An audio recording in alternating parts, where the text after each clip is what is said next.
Hello and welcome to the Consent Conversation training resource for the 100,000 Genomes project. The aim of this resource is to offer you an example of a consent conversation with a cancer patient. The consent conversation can take place in a variety of settings. It may be a face-to-face patient encounter, undertaken over the telephone or via an internet-based communication service. As you become more familiar with undertaking consent conversations, you'll find that they are all different in terms of pace and direction. This is because each patient will have a different baseline knowledge, emotional state, and medical history. The structured layout of the form will help you to cover all the key components to enable informed consent, or to empower patients to decline should they wish to. This training is based on version 2.3 of the consent form. The likelihood is that future consent forms will be shorter, but even if this is the case, the content of this training will remain relevant and will continue to support you in your conversations with your patients. We hope that you find this resource useful. Hello, Mr. Hughes. Hello. Hi. My name is Sarah. I'm part of the nursing team working with your consultant, Miss Smith. Is this still a convenient time to talk about the 100,000 Genomes project with you? Yes, it's fine. I was expecting to see you today. Great. Okay, I know Miss Smith may well have already mentioned the 100,000 Genomes project to you when you had your appointment with her. Yes, she did, yes. Great. And can I just check that you've received some written information about the project? Have you seen the patient information leaflet? Yes, I have, and my wife has seen it as well. Excellent. That's really good. And as you know, Miss Smith would like to offer all of her patients with cancer or suspected cancer the opportunity to take part in the project. But I know we're still waiting on some final results for you, aren't we? And that's right, I won't know for sure until after my surgery in a fortnight. And Miss Smith has warned me that it's probably not going to be good news, though. Okay. Well, I know the best result for you would be a negative result, and we'll all be hoping that's exactly what you hear. Thank you. How do you feel about the information you received on the 100,000 Genomes project? Well, from what I've read, I'm very positive about it. Great. Well, we're certainly hopeful that with all the results from everyone who takes part, we can learn more about cancers, and the aim is that with more knowledge we can improve care for cancer patients in the future. Well, that sounds like a good idea. I do want to take part. Well, it's clear you spent a lot of time thinking about this and you've received some detailed information. If I could just go over some of the basics with you. So the project is overseen by NHS England and Genomics England, and the aim is to make genome sequencing part of routine care in the NHS. So your genome is one full set of genes plus the DNA in between those genes. So your genome is unique to you. It's like your body's instruction manual, and it makes, runs and repairs you. And sometimes there are misprints or spelling mistakes in the instruction manual, and these can cause cancers. Other misprints don't seem to create health problems at all. And so this is why we're still learning about this, and it's new technology for the NHS. I like your explanation of the instruction manual. I can visualise that. Well, we would need to take some samples, and that would include taking blood from your arm and a small spare portion of tumour tissue, which would be removed anyway as part of your planned operation. Now, if that tumour tissue were to prove not to contain cancer, we wouldn't be able to include you in the project. We wouldn't keep your information or samples either. Have I explained that okay? Yes, very clear, thank you. Great. Now, is there anything else you want to ask me or anything I can clarify for you? I don't think so. So this is the consent form, and I'm just going to go through each part with you to make sure you're completely happy with it.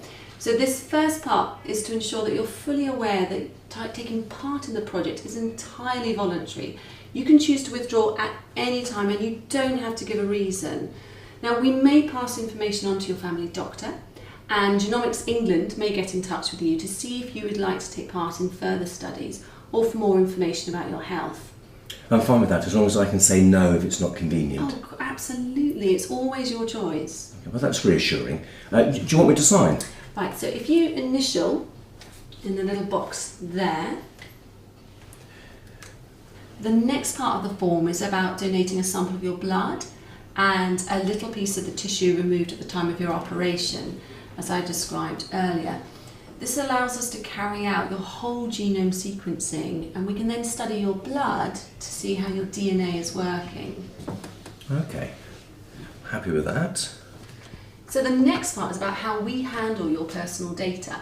Now, like everything in the NHS, we have very strict rules about how we treat your health information confidentially. So any information on your genome sequencing will be anonymised. It will only be shared with approved researchers who will be comparing data from thousands of patients with similar conditions to help them understand what causes ill health and how to treat it.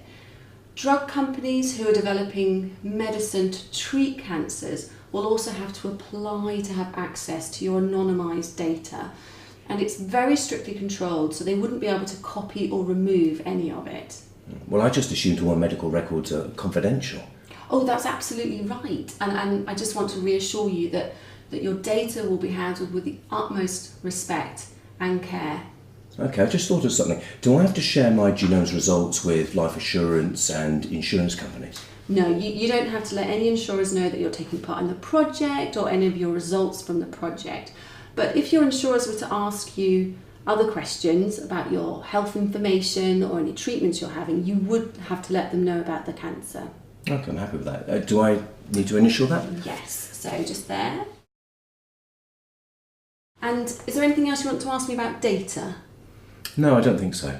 So the next part of the form is all about results, and as we've already discussed, the project is about comparing the genomes from healthy cells with the genomes in cells with cancer. As a result, we may be able to have important information which will help us give a more accurate diagnosis or make treatments more personalised to you. But there's no guarantee of that, I'm afraid, and waiting times do vary. So while you're waiting for your results, you will receive the best care available. When your results are ready, then you'll be given an appointment so that those can be explained to you fully. If this does turn out to be cancer, and the results aren't available to help me now, could it help other people or members of my family in the future? Oh, absolutely. I mean, this could improve outcomes for patients with similar conditions in the future.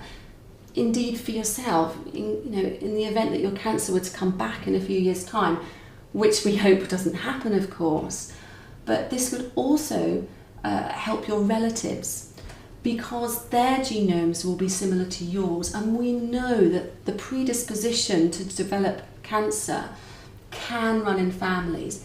If that were the case, then your consultant would offer you an appointment so that you can discuss that and find an agreement on how you might want to share that information. I mean, for me, this feels like an opportunity for me and my family. And I need to feel like I'm doing something positive. So, I'm happy with that. Do I initial it? Just say it in that box there. So this next bit of the form is about whether you're interested in receiving information on additional findings. So these are serious health conditions. They're not connected to your current cancer, but if we know about them, we may be able to treat and prevent them. Okay, I can tell you I would have given a great deal not to be going through what I'm going through right now. So yes, but do test me for these other things, as I wouldn't want to miss the chance of preventing another problem. I can understand that. So if you initial there, and I just want to reassure and remind you as well that you can change your mind, either about being part of the whole project, or if you wanted to opt out of the additional findings, if you had a change of heart, you would simply let someone know on the team of doctors and nurses who are looking after you. They would give you a form and you could be opted out. Okay, thanks for that. But I don't think I'll change my mind. Shall I put my initials on that bit? Yeah, just there, and we're nearly done now. Okay. So this section of the form is about carrier testing. Now you may decide this isn't relevant to you if you don't plan on having any more children in the future. This is testing to see if you carry a risk of passing on any serious genetic conditions to future children. And then we're definitely all done. Okay, well it's really important that we give you the choice and we never make assumptions. So if you can initial the box that says carrier testing is not relevant for you. Okay.